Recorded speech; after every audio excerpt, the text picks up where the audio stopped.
I am utilizing the Bit Integrations plugin to establish a connection between these two platforms. Let's go to Bit Integration Dashboard. Create integration.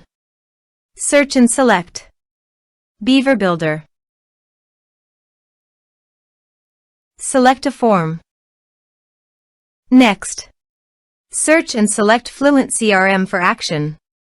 Click Connect to FluentCRM for authorization. Authorization is successfully done. Click Next. Here select the action as you want.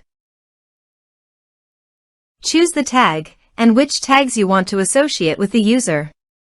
Map the email field and click Next. Now save the integrations. Go to the Beaver Builder page and fill in the form.